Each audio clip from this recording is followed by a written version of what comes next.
Welcome everybody to another Career Spotlight interview here with Izack Bailey, one of our friends that is currently working in Chicago. I'm Dani Marques. And I am Hayden Guenzler. So to start off, could you tell us a little bit about background about you, where you studied, what you studied, and how did you end up in Chicago doing what you're doing? Yeah, for sure. And first and foremost, thanks for having me on, guys. But originally from Minnesota, born and raised there, moved to Louisiana when I was about 10. So I'm kind of like a half and half, a little bit of a hybrid deal going on.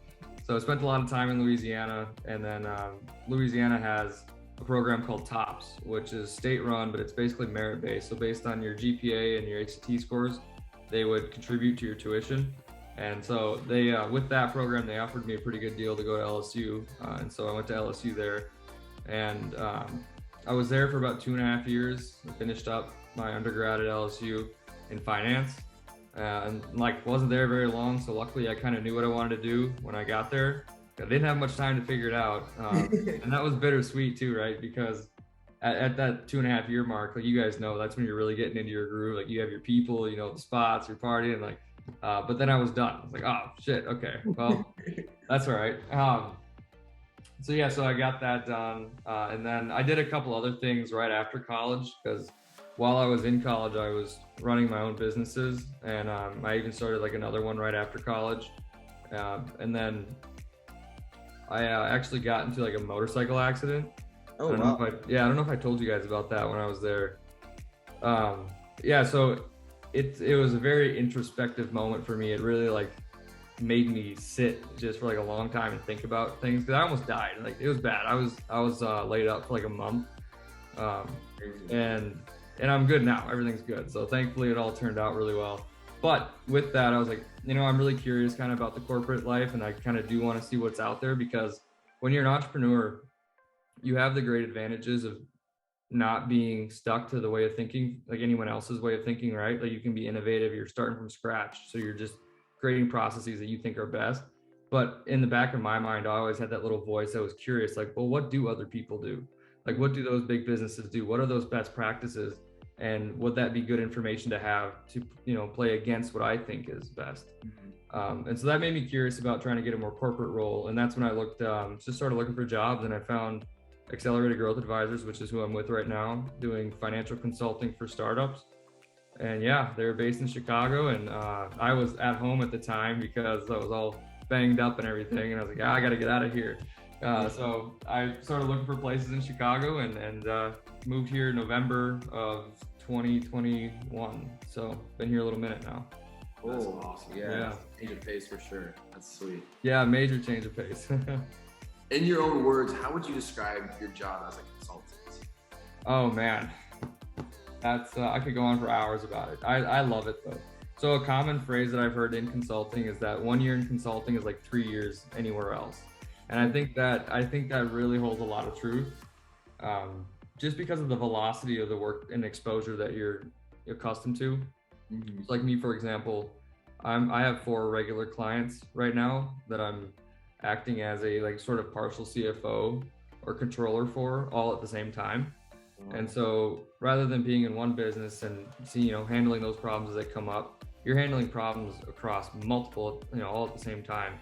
And I think that's pretty critical if you can really absorb everything that you're dealing with. So I mean, that's the biggest part, is really just the learning pace for me, because like the money's great and everything too, but more than anything, what's important to me is forward momentum and growth, and that opportunity to learn. And my firm knows it too. They even said when I came on, like, one of the greatest things about working here is you're going to learn a lot really quickly. And so I've really made an effort to take advantage of the opportunity while I'm here. So that's my take on consulting, I guess. Awesome. No, I like it.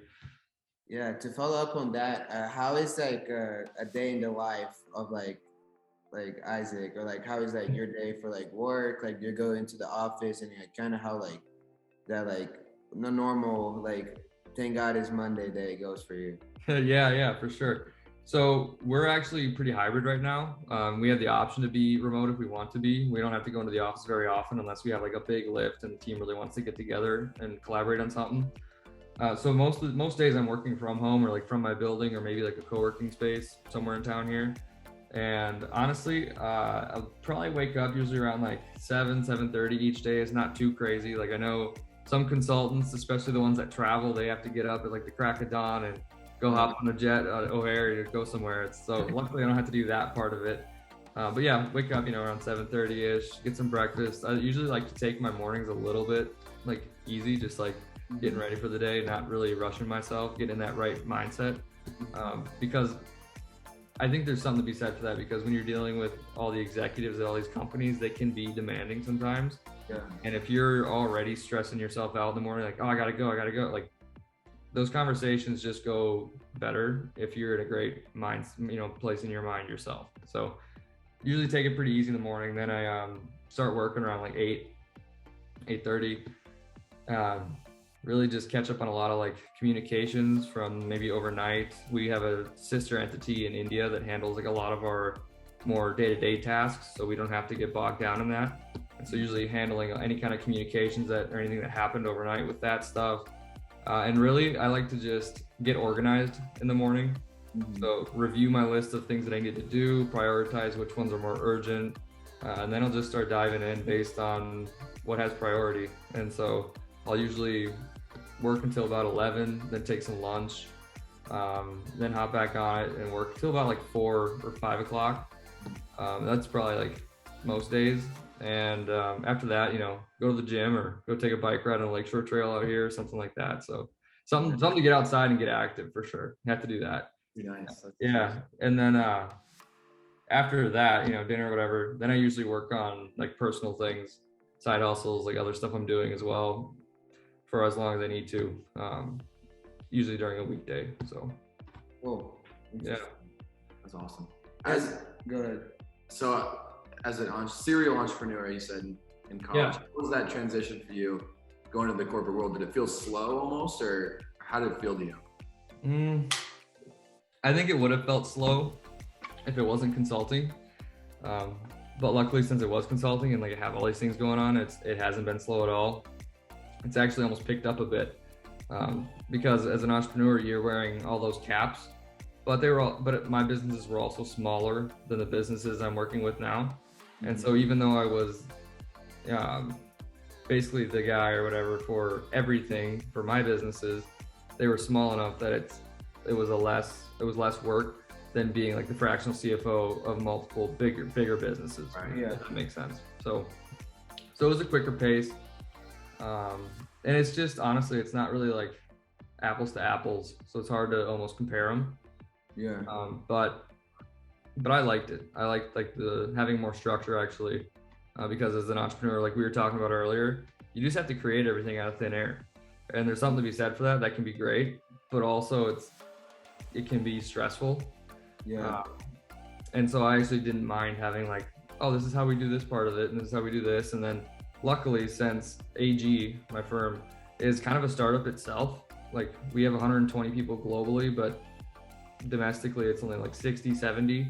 So it's a pretty small firm, and we've really started growing a lot in the last couple of years. So we still operate a lot like a startup. And I'm saying that to illustrate that even if they have a process or something, I still have a lot of that entrepreneurial freedom where it's like, hey, I think we could do it better if we do it this way or something, right? And they'll actually listen and be like, yeah, we totally agree. So let's do it that way. So you're not totally restrained like a normal corporate job where it's like, nope, this is the way it is. That's the end of it. So Yeah. I like that part of it as well. Yeah, that's super cool. It gives you that space to be creative and just like really like think of ways to be more and like just work in different ways. Another question that I had, you had a pretty quick run through college, but what would you say were like the biggest lessons? Even like we're also like finance majors, but like what would you say were like the biggest like lessons outside of the classroom and like in the classroom? What do you think it was like the one or two most important classes that you look back and like, I'm really glad I either like put effort into this, or like I'm really glad I was doing all these other extracurriculars? Like, what would you say were like the biggest 2 lessons you took out of college? Great question.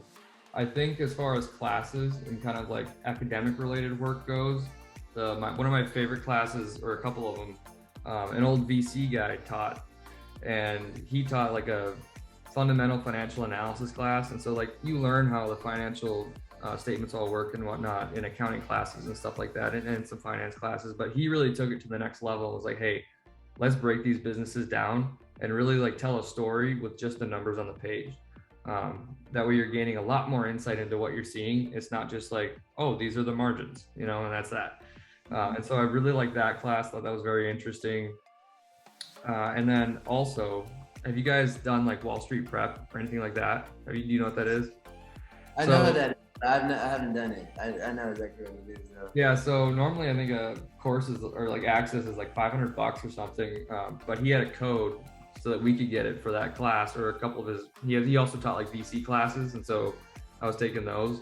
But it was like $100, and so we got in there, and that was massively helpful. And that had nothing to do with college. That was just its own thing. But that was all about like financial modeling, financial analysis. Like a lot of investment bankers actually go through Wall Street Prep. Yeah. They try to break into it.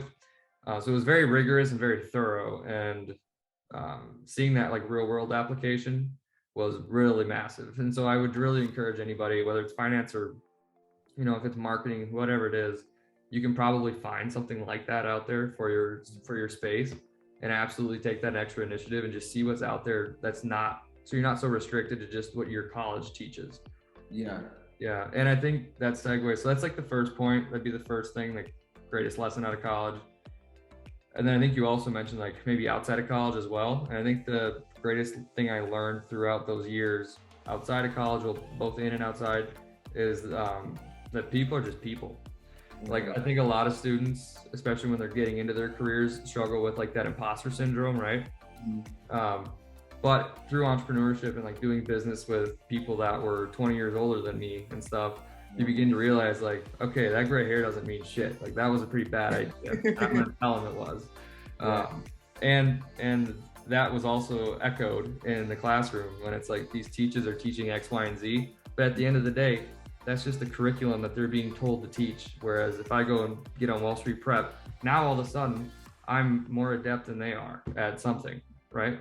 So really just not taking everything at like face value, digging into more like the intrinsic true value behind people's words and actions and advice.